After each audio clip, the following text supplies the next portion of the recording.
नमस्कार दोस्तों, आप सभी का बहुत बहुत स्वागत है सक्सेस प्लस एकेडमी के प्लेटफॉर्म पर।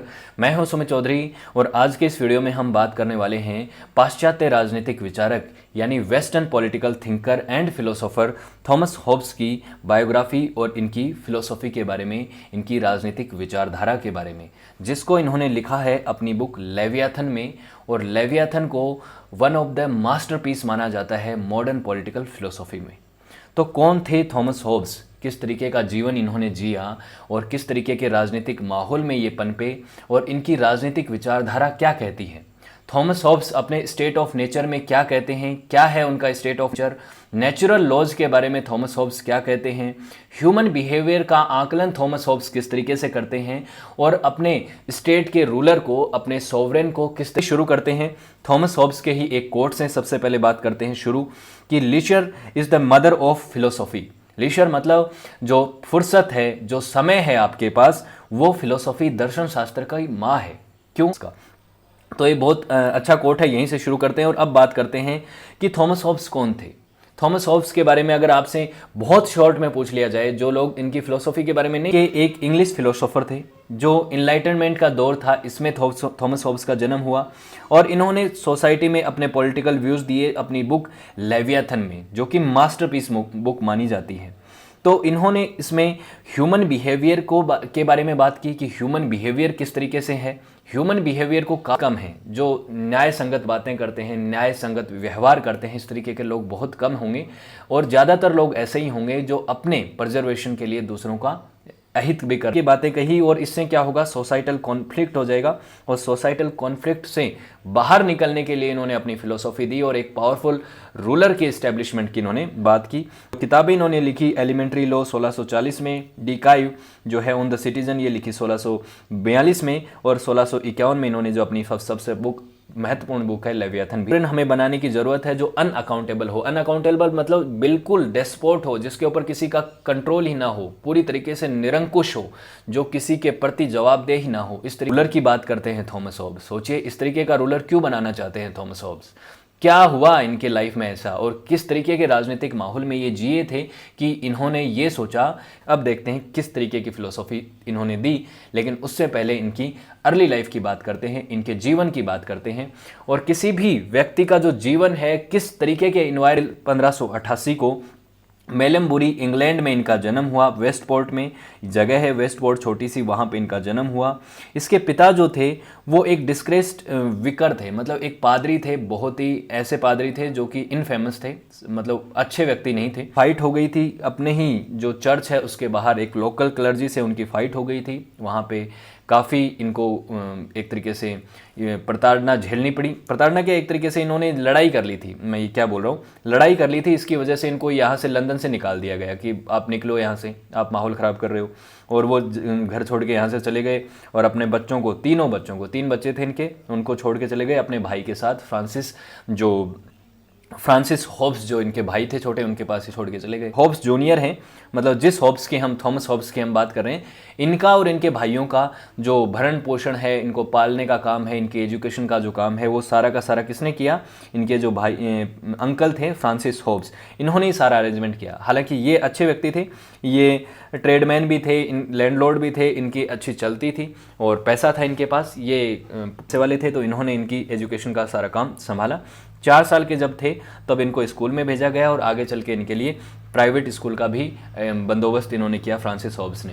तो अपने बच्चों की तरह ही इनको पाला। आगे चल के 15 साल की एज में ये मेल्डन हॉल, जो मैगडलेन हॉल जो कॉलेज है, यूनिवर्सिटी ऑफ ऑक्सफोर्ड के अंडर ही आती है ये, तो उसमें इन्होंने ग्रेजुएशन किया, आर्ट्स की डिग्री ली, यहाँ पे ट्रेडिशनल आर्ट डिग्री ली। साथ में इनको जियोग्राफी में काफ़ी इंटरेस्ट था, लॉजिक में काफ़ी इंटरेस्ट था, साइंस में भी इनको इंटरेस्ट था। ऐसा माना जाता है कि थॉमस हॉब्स जो हैं वो फिलोसफी, तो आप न्यूटन का कंट्रीब्यूशन फिजिक्स में समझ सकते हैं, कितना बड़ा फाउंडिंग फादर हैं वो फिजिक्स के। फिजिक्स का फादर तो ऐसा नहीं माना जाता उनको, लेकिन वो बहुत बड़े फिगर हैं फिजिक्स में। वैसा ही थॉमस उस तरीके के विचार ये रखते थे कि साइंटिफिकली मैं जो पॉलिटिकल साइंस है उसको मैं साइंटिफिकली थोड़ा आगे लेके जाऊँ, उसमें लॉजिक होना चाहिए, उसमें चीज़ें इसमें होता है। उसके अलावा 1608 में इन्होंने ऑक्सफोर्ड यूनिवर्सिटी में अपनी डिग्री कंप्लीट की और उसके बाद ये प्राइवेट ट्यूटर बन गए। प्राइवेट ट्यूटर बन गए किसके? विलियम कैंडेविश के। ये सन था लॉर्ड कैंडेविश का। लॉर्ड कैंडेविश एक फर्स्ट अर्ल थे डेवनशोर के। शुरुआत में तो ये यहाँ पे हार्डविक में रहते थे, लेकिन ये मतलब बड़े ओहदे पे थे और राजा के काफ़ी क्लोज थे, उनके साथ साथ जुड़ गए। ये बहुत इंपॉर्टेंट है कि कैंडेविश फैमिली के साथ जुड़ना थॉमस हॉब्स के लिए बहुत अच्छा रहा। इसी की वजह से वो पॉलिटिकल फिलोसोफर भी बन पाए, क्योंकि इससे जब एक राजनीतिक ग्रुप से वो जुड़े, एक ऐसे व्यक्ति से जुड़े और इनके साथ रह के ही इन्होंने ट्रैवल किया, पूरे यूरोप में इन्होंने ट्रैवल किया, इटली, जर्मनी, फ्रांस, इन सभी जगहों पे जा रही थी, इनके साथ गए तो वहाँ पे अलग अलग लोगों से जुड़े जो पॉलिटिकली अफिलिएटेड थे, राजा के क्लोज थे, और वो जो लोग अलग अलग जगह का इन्होंने पॉलिटिकल सिनेरियो भी देख लिया। तो इससे क्या होता है कि इनके ट्यूटर ही गए थे, ये कोई स्टडी करने के लिए कोई बड़ी यूनिवर्सिटी में नहीं गए कि फिलोसॉफी की स्टडी करने के लिए चले गए, बड़े बड़े विचारकों को पढ़ रहे हैं, लेकिन ये एक मतलब प्रैक्टिकल पॉलिटिक्स को काफ़ी ऐसी फैमिली से जुड़े हुए थे जो कि काफ़ी बड़ी थी, इनका पॉलिटिकल ओहदा काफ़ी बड़ा था।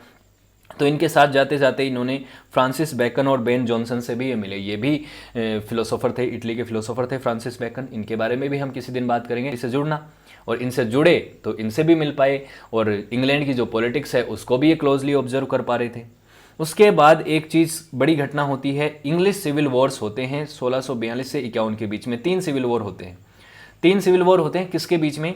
एक तो लॉयलिस्ट होते हैं, एक तरफ लॉयलिस्ट यानी कि जो मोनार्की को सपोर्ट करते हैं, और दूसरी तरफ वो होते हैं जो पार्लियामेंट्रियन होते हैं। पार्लियामेंट्रियन जो पार्लियामेंट की पावर को सपोर्ट करते हैं, राजा को हटाना चाहते हैं, और कुछ हटाना नहीं भी चाहते तो वो राजा की पावर को सीमित। वॉर में जो लड़ाई में जीत हुई वो पार्लियामेंट्रियंस की हुई, लेकिन इस पूरे के पूरे सिविल वॉर में थॉमस हॉब्स किसकी तरफ थे? लॉयलिस्ट की तरफ, मोनार्की की तरफ थे। मोनार्की को सपोर्ट करते थे, राजा को चाहते थे कि राजा ही सत्ता। थॉमस हॉब्स का मानना था कि सत्ता को जितना ज़्यादा डिस्ट्रीब्यूट करोगे, पावर को जितना ज़्यादा लोगों को दोगे, उतना ही ज़्यादा केओस होगा, अनार्की होगी। एक तरीके से जो सिस्टम है वो ज़्यादा अच्छे से अधिकार हैं, सब ज़्यादा पावरफुल हैं, पावरफुल होंगे तो कॉन्फ्लिक्ट होंगे। इस तरीके की विचारधारा थी थॉमस हॉब्स की। तो हॉब्स यहाँ पे जब इन्होंने लॉयलिस्ट का सपोर्ट किया, राजा का सपोर्ट किया, तो जब राजा का सपोर्ट करेंगे, अल्टीमेटली जब आगे चल के 1661 में फिर से रिस्टोर हुआ पावर, अच्छे से पावर इनके पास आ गई, राजा के पास आ गई, चार्ल्स के पास। तो चार्ल्स सेकंड के पास जब पावर रखा, एक तरीके से मतलब इनकी पॉलिटिक्स में ये घुस गए, इंग्लैंड की पॉलिटिक्स में घुस गए। यहाँ पे एक जो इंटेलेक्चुअल्स का नेटवर्क था, जो पॉलिटिकली अफिलिएटेड इंटेलेक्चुअल्स थे, जो पॉलिटिकल के साथ ये बातचीत करते थे, और साइंटिस्ट, थियोलॉजिस्ट, फिलोसोफर्स, इनके ग्रुप में रहने का इनको मौका मिला। मौका क्यों मिला? क्योंकि ये लॉयलिस्ट थे, सत्ता के पास में थे, चैडविक कैंडेविश फैमिली के एक तरह से क्लोज थे। तो इस वजह से इनको एक तरीके से ये फ़ायदा तो इनको मिला। 1630 में जब उस स्थिति से पहले की बात मैं आपको बता ही चुका हूँ, सिविल वॉर से पहले की स्थिति कैसी थी कि बहुत ऐसी स्थिति हुआ करती थी, राजा जो है अपने पास सारी सत्ता रखता था, बहुत सारी आर्मी उसके पास होती थी, सारा का सारा जो पैसा है ज़्यादातर वो आर्मी पे इन्वेस्ट किया जाता था। लोग इससे नाखुश थे, लोगों की स्थिति जब खराब हो रही थी तो उन्होंने इसके खिलाफ विरोध कर दिया। उसके बाद इस स्थिति को देखते देखते ये जो कॉन्फ्लिक्ट राइज हो रहे थे, जब राजा की सत्ता को लोग चैलेंज कर रहे थे, तो उस दौरान भी थॉमस हॉब्स ने एक किताब लिखी, एक ट्रीटीज लिखी, जिसमें उन्होंने राजा के अधिकारों को डिफेंड किया। कहा कि राजा को आप किस तरीके से सवाल कर सकते हैं, राजा तो निरंकुश है, राजा ही वो है, तो राजा को तो आप सवाल कर ही नहीं सकते। इस तरीके की बातें कही, जो कि ऑब्वियसली ये सब चीज़ें उन लोगों को पसंद आ रही थी जो लॉयलिस्ट थे, जो राजा के पक्षधर थे, मोनार्की के सपोर्टर थे। तो थॉमस हॉब्स की ये जो बातचीत थी, ये जो ट्रीटीज थी, इसको लोग डिफेंड करने के लिए, मोनार्की को डिफेंड करने के लिए काम में ले रहे थे। तो इससे थॉमस फेमस हो गए लॉयलिस्ट के बीच में। तो ये इनका पॉलिटिकल फिलोसॉफी में पहला काम था, the elementary law and natural and politic. ये 1640 में ये किताब लिखी थी इन्होंने। अब उसके बाद इनके साथ ही साथ एक ये चीज़ थी कि ये जो रिलीजियस अथॉरिटी थी, चर्च का प्रभाव, अब चर्च का प्रभाव मेडाइवल पीरियड में कितना ज़्यादा था, और मॉडर्न पीरियड आते आते 20वीं सेंचुरी जाते जाते धीरे धीरे करके ये प्रभाव कम हुआ है। कितना प्रभाव था चर्च का राजनीति में, ये सब आप जानते हैं। और साथ ही साथ जो चर्च है वो साइंटिफिक की चीज़ें थी, इनको जो स्कॉलिस्टिक फिलोसॉफी है इसको चर्च जो है वो अथॉरिटी बार बार इसको बीच में आती थी और हमेशा थॉमस हॉब्स इस चीज़ के विरोध में थे कि ये जो स्कॉलर्स की जो फिलोसॉफी है उसको चैलेंज क्यों करती है, साइंटिफिक वर्जन को क्यों नहीं मानती है। तो कई बार इनके ऊपर आरोप भी लगाया जाता है कि थॉमस हॉब्स तो एथिस्ट थे, हालांकि इन्होंने कहा कि मैं रीजन के ऊपर बात होनी चाहिए, सिर्फ आंख बंद करके ये मान लेना कि बाइबल में क्या लिखा है या इस फलाना फलाना होली बुक में क्या लिखा हुआ है ये सही नहीं है। हालांकि इनको भी इन्होंने किस तरह से डिफाइन किया, उन्होंने ये कहा कि जो साइंटिफिक मेथड्स हैं, जैसे मैंने कहा था ना कि ये क्या करना चाह रहे थे, पॉलिटिकल साइंस में वही डेवलपमेंट करना चाहते थे जो कि न्यूटन कर रहा था, हर चीज़ को इस तरीके से देखते थे। ये सब चीज़ें जो थी इनके इन्फ्लुएंस में थी कि इनकी जो फिलोसॉफी का जो राइज आप देखते हैं, आगे जो इनकी फिलोसॉफी आप देखेंगे। अब बात करते हैं लेवियाथन। लेवियाथन किस बारे में है? लेवियाथन बात करती है doctrine of foundation of states, एक राज्य के इस्टेब्लिशमेंट की बात करती है, फाउंडेशन की बात करती है, लेजिटिमेट गवर्नमेंट्स की बात करती है, सोवरेन की बात करती है। किस तरीके का सोवरेन होगा हम बात करेंगे आगे। उसके अलावा ऑब्जेक्टिव साइंस ऑफ मॉरलिटी की भी बात करती है और एक स्ट्रॉन्ग सेंट्रल अथॉरिटी की बात करते हैं थॉमस हॉब्स की ऐसी अथॉरिटी होनी चाहिए, इतनी पावरफुल होनी क्यों करते हैं इसके बारे में बात करेंगे। तो इनकी फिलोसॉफी को अब इनके एंगल से देखिए, तब जाके आप समझेंगे कि थॉमस हॉब्स क्या कहना चाह रहे हैं। बाद में आप इनको क्रिटिसाइज भी कर सकते हैं। स्टेट ऑफ नेचर को देखते हैं। State of nature, Thomas Hobbes का स्टेट ऑफ नेचर क्या है? स्टेट ऑफ नेचर एक ऐसी स्थिति है जहाँ पे कोई सरकार नहीं है, ना कोई रूलर है, ना कोई बाउंड्री है, ना कोई देश है, यानी कि बेसिकली कोई पॉलिटिकल यूनिट नहीं है। जैसे हम अब देखते हैं इंडिया एक देश है, इसकी बाउंड्री है, इसमें सरकार है, सरकार के अंडर हम सब सिटीजन्स हैं, इन सिटीजन्स के कुछ अधिकार हैं और यहाँ पे जुडिशरी है। ये एक क्या है? पॉलिटिकल यूनिट है ना, गवर्नमेंटल एक सिस्टम है ना पूरा का पूरा। लेकिन एक ऐसी स्थिति है कि इससे पहले की स्थिति जब ना कोई राजा था, ना कोई पॉलिटिकल यूनिट थी, ना कोई जज था, ना कोई जस्टिस सिस्टम था, ना कोई लॉ एंड ऑर्डर था, यानी कि एक प्री पॉलिटिकल स्टेज जो थी ह्यूमन सोसाइटी की, उसको कहा जाता है state of nature. State of nature मैंने जॉन लॉक का स्टेट ऑफ नेचर भी आपको बताया था, उसका जॉन लॉक का और थॉमस को मिलेगा। तो यहाँ पे ये क्या कहते हैं कि एक ऐसी स्थिति है जहाँ पे लोगों के ऊपर कोई अथॉरिटी नहीं है, ना कोई लॉ एंड ऑर्डर है, तो लोग क्या करेंगे? लोगों का एक नेचुरल राइट रहेगा और वो नेचुरल राइट क्या है? सेल्फ प्रिजर्वेशन, खुद का पालन पोषण करना, अपने आप को बचा के रखना, सर्वाइवल, बेसिकली सर्वाइवल है। तो अनार मान लीजिए, एक अनार 100 बीमार है ना, वो बात है। जैसे एक अनार है, खाने वाले 2-3 हैं, इसको पता है कि मैं भूखा रह जाऊंगा अगर ये अनार ये दूसरा खा गया, तो ये क्या करेगा? इसको मार दो, इसको मार दो, ये अनार मैं खा लूँगा। ऐसा हुआ ना? क्यों किया इसने? अपने सेल्फ प्रिजर्वेशन के लिए, अपने आप को बचाने के लिए। आदमी की कोई लिमिट ही नहीं रहती है स्टेट ऑफ नेचर में, वो किसी का कितना भी बुरा कर सकता है, किसी को मार भी सकता है, किसी का बुरा भी कर सकता है।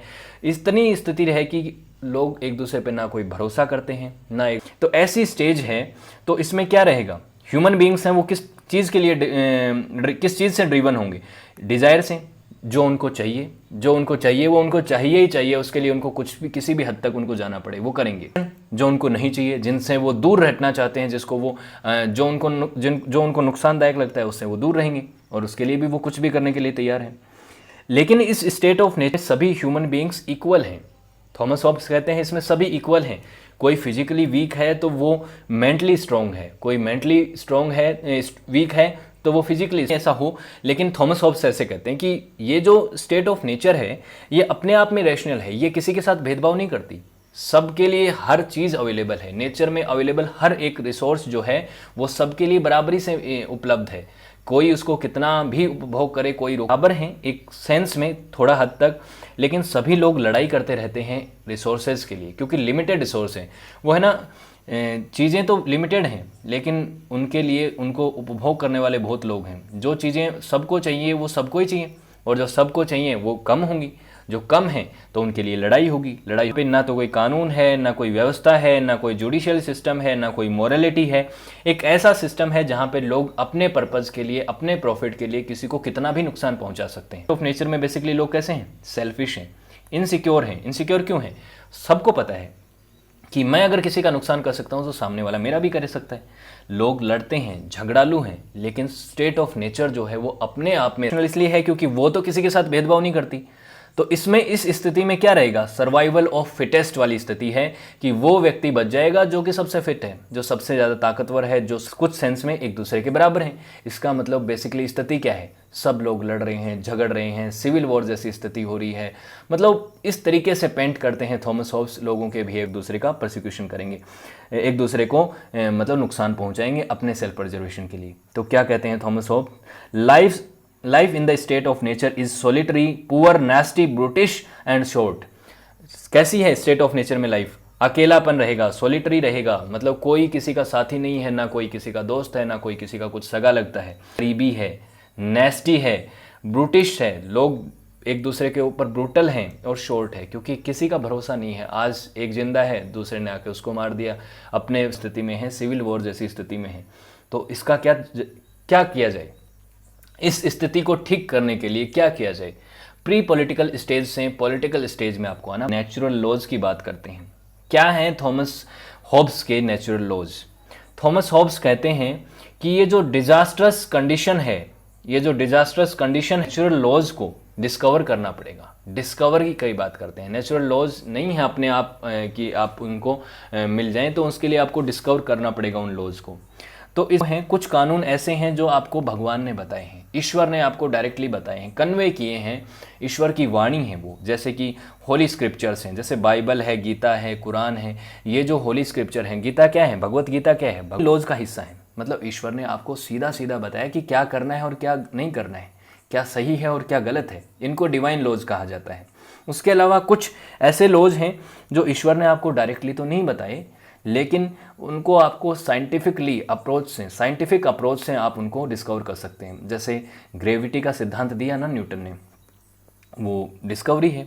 एस्ट्रोनॉमी में बहुत सारी चीज़ें ऐसे पता चली ना कि सन के चारों तरफ अर्थ पर चक्कर लगाता है, अर्थ ओवल शेप है। ये जो चीज़ें किसने कही, ये कैसे पता चली, ये आपको पता चली जब आपने साइंस में पॉजिटिव लॉज भी हैं। पॉजिटिव लॉज क्या हैं, पॉजिटिव लॉज हैं वो लॉज जो ह्यूमन बीइंग्स के द्वारा बनाए जाते हैं सहूलियत के लिए। आप ग्रामर के रूल बनाए गए। ग्रामर के रूल क्यों बनाए गए, ताकि लैंग्वेज को हर कोई इजीली समझ पाए, सबकी एक लैंग्वेज जो है वो एक जैसी हो। अब इंग्लिश आप पढ़ते हैं, इंडिया में भी पढ़ेंगे, चाहे आप यूरोप में जाके पढ़ेंगे, तो उसके जो बेसिक ग्रामर के रूल हैं वो सेम रहेंगे ना। तो सेम रहेंगे तो उससे क्या है कि लोग एक दूसरे के रूल्स क्यों बनाते हैं, ताकि आप सही से सेफली ड्राइव कर सकें, ट्रैफिक में एक तरीके से आप सेफ रह सकें, सिक्योर करने के लिए। तो ये क्यों बनाए गए ये रूल्स आप बदल के भी दूसरे तरीके की सिक्योरिटी बना सकते हैं। ये नहीं है कि ये डिस्कवर किया है हार्ड एंड फास्ट रूल है। जैसे कि इंडिया में आपको पता है लेफ्ट साइड में चलना होता है, गाड़ी को लेफ्ट साइड में ड्राइव करना होता है, लेकिन यूएसए में आपको राइट साइड में ड्राइव करना होता है। तो वहाँ के ट्रैफिक रूल्स और यहाँ के ट्रैफिक रूल्स अलग अलग हो सकते हैं, कोई दिक्कत नहीं। जो ग्रेविटी है वो यहाँ पे भी ऐसी है और वहाँ पे भी ऐसी है, ये नहीं बदल सकते, ये नेचुरल लॉज नहीं बदल सकते। तो अलग अलग तरीके के कानून हैं, अलग अलग तरीके के लॉज हैं। अगर जितने अच्छे बेहतर लॉज बनते रहेंगे उतनी ही। टोटल मिला के 19 नेचुरल लॉज की बात की थी थॉमस हॉब्स ने। सभी को नहीं पढ़ेंगे। एक तो लेवियांत के चैप्टर 4 में इन्होंने 2 नेचुरल लॉज दे रखे हैं जो काफ़ी महत्वपूर्ण हैं। आगे वाले जो नेचुरल लॉज हैं वो इतने इंपॉर्टेंट नहीं हैं, मतलब हैं वो भी, लेकिन इतने नहीं है, वो बहुत इंपॉर्टेंट हैं। पहला लॉ ये कहता है कि इंसान को, किसी भी ह्यूमन बीइंग को पीस के लिए, शांति के लिए अपने पूरे निरंतर प्रयास, मैं अपने सेल्फ प्रिजर्वेशन के लिए दूसरे को खा जाऊं चाहिए, इतना ऐसी स्थिति है। हर कोई एक दूसरे के खिलाफ वॉर में है। लेकिन अगर आप स्टेट ऑफ नेचर से, उस केओस से, उस लॉलेसनेस ने, अगर शांति के प्रयास में अगर कोई चीज़ रोड़ा बन रही है, अगर कोई समाज या कुछ भी, कोई भी हिस्सा उसका जो है वो शांति के खिलाफ हो रहा है, तो और लड़ना भी कोई बुरी बात नहीं है। बस क्या कहते हैं ना, वो बात है ना, युद्ध का आखिरी मकसद भी क्या होता है, शांति होता है। ऐसे कहने वाले लोग हैं जो वॉर को ग्लोरीफाई करते हैं, वो कहते हैं उसी तरीके की, अगर आपको शांति की स्थापना के लिए युद्ध भी लड़ना पड़े तो लड़िए, लेकिन हमारा मकसद क्या होना चाहिए, शांति की स्थापना। दूसरा लॉ क्या कहता है, दूसरा लॉ कहता है कि इंसान को समाज में शांति वाला छोड़ता है। अगर मान लो ए और बी 2 आदमी हैं और ए कहता है कि मैं अपने इन राइट्स को छोड़ दूंगा अगर समाज में शांति की स्थापना हो जाए, मुझे सुकून चाहिए, मेरे भी यही चाहता है, लेकिन अपने अधिकारों को नहीं छोड़ना चाहता। तो अगर बी भी अधिकारों को नहीं छोड़ेगा तो ए भी नहीं छोड़ेगा। क्या हो जाएगा, ईगोइस्टिक चीज़ें हो जाएगी, एक दूसरे के खिलाफ हो जाएंगे लोग, वापस वही स्थिति हो जाएगी।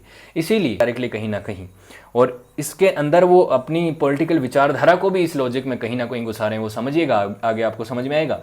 तो वो कहते हैं कि हर आदमी के कुछ राइट्स हैं, ठीक है, सेल्फ प्रिजर्वेशन के लिए, मतलब अनलिमिटेड राइट थे ना आपके पास, लोगों को अपने कुछ अधिकारों को छोड़ना पड़ता है, लेकिन इतना ही छोड़ पाता है एक व्यक्ति अपना अधिकार जितना सामने वाला छोड़ पाता है, इसलिए सभी को इक्वली अपने अधिकारों को छोड़ना पड़ेगा।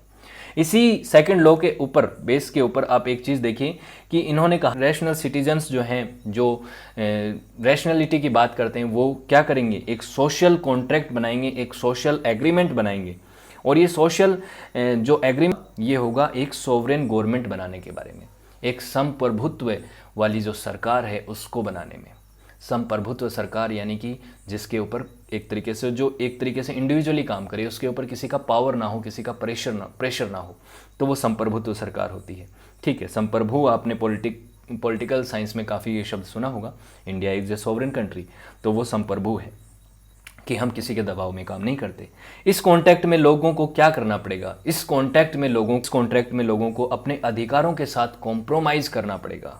और कॉम्प्रोमाइज़ क्यों करना पड़ रहा है, ताकि समाज में शांति की स्थापना हो सके, समाज में सबका भला हो सके, और उन अधिकारों को हमें स्पेशली छोड़, एक जो सरकार बनेगी वो इतनी स्ट्रॉन्ग सोवरेन गवर्नमेंट बननी चाहिए जो लोगों को इस केओस और इस लॉलेसनेस की जो स्थिति है स्टेट ऑफ नेचर की, उससे बाहर निकाल सके।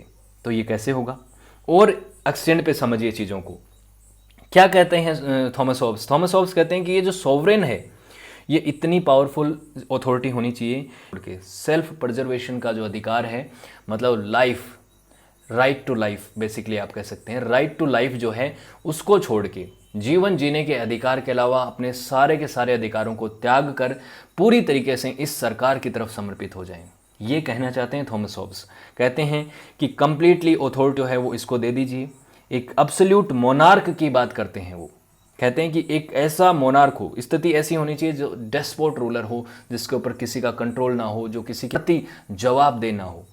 वो अगर आएगा तो वो एक पावरफुल रूलर होगा जो अथॉरिटी को इस तरीके से चलाएगा कि आपकी सेफ्टी भी बनी रहेगी, सिक्योरिटी भी बनी रहेगी प्रॉपर्टी पे। उसका काम ये होगा लॉ एंड ऑर्डर को बनाना और सोसाइटी के अंदर मॉरलिटी को इस्टेब्लिश करना।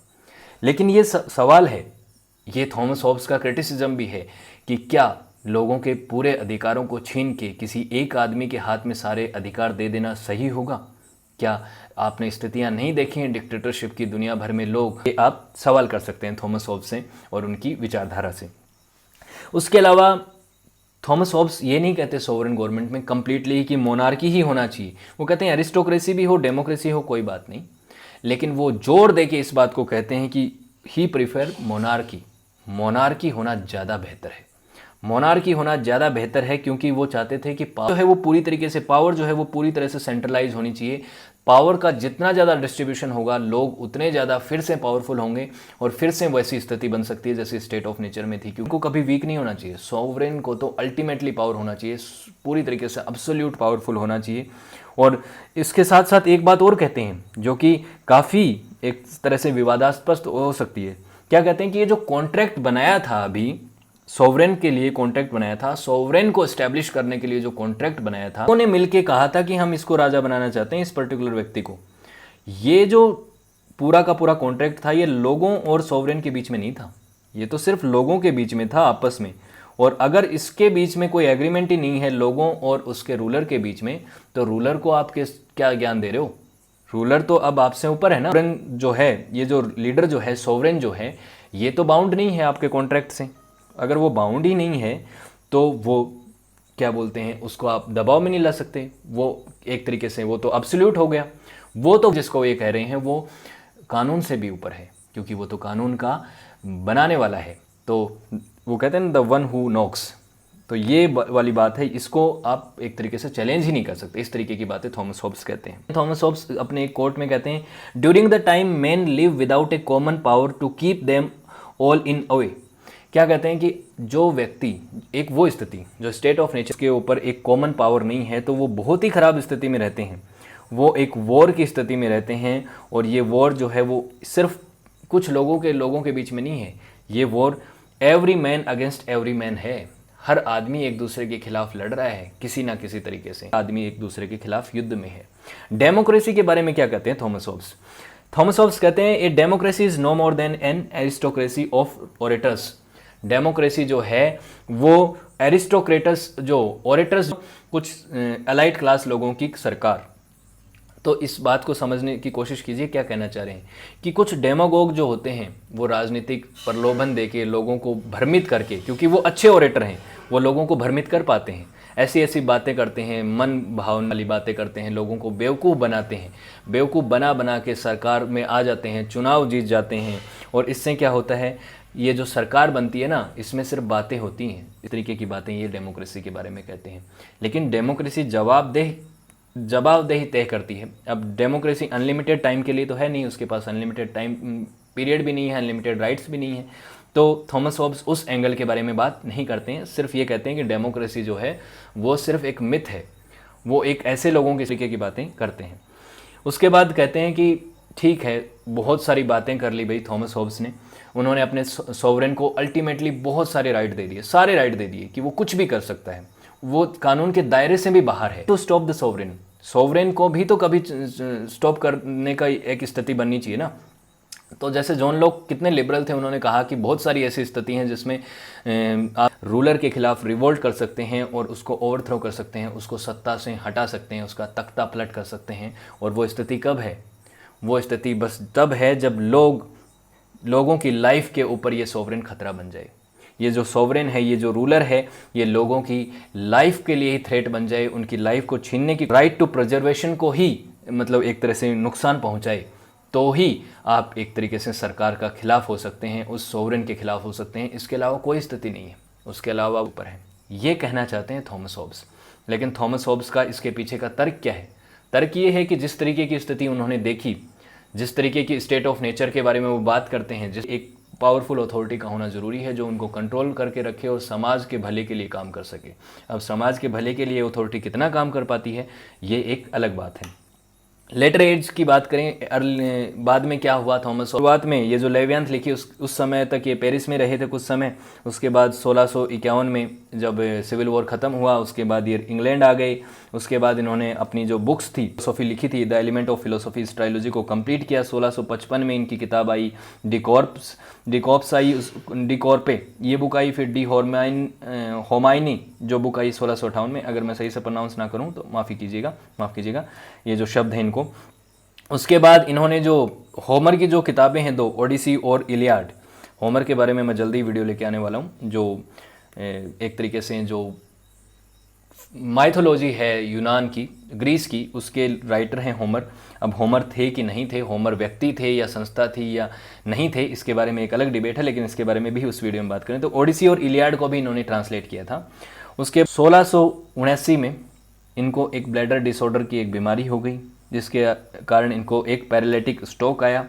और 4 दिसंबर 1679 को 91 साल की एज में जो है ये हार्डविक हॉल में इनकी डेथ हो गई। और ये जो हार्डविक हॉल था यह कैंडेविश फैमिली का ही हॉल था, तो इन्होंने इनको सम्मान देने के लिए यहीं पे दफनाया। और इनके जो आखिरी my last voyage a great leap of dark, मैं अपनी अंतिम यात्रा को शुरू करने वाला हूँ। और किस तरीके की होगी ये यात्रा? अंधेरा, इनके आखिरी शब्द थे। और थॉमस हॉब्स जो कि एक बहुत ही महत्वपूर्ण फिलोसोफर माने जाते हैं इनलाइटनमेंट एज के, और एक फाउंडिंग फादर माने जाते हैं मॉडर्न पॉलिटिकल फिलोसॉफी के। ये था, जो अच्छा लगा तो लाइक, शेयर और चैनल को सब्सक्राइब कर लीजिएगा अगर आपने नहीं कर रखा। और इस वीडियो की पीडीएफ या किसी भी वीडियो की पीडीएफ और उससे रिलेटेड इन्फॉर्मेशन के लिए आप डिस्क्रिप्शन में दिए गए टेलीग्राम लिंक को ज्वाइन कर सकते हैं। So thank you so much for watching this video. Have a good day, see you next class.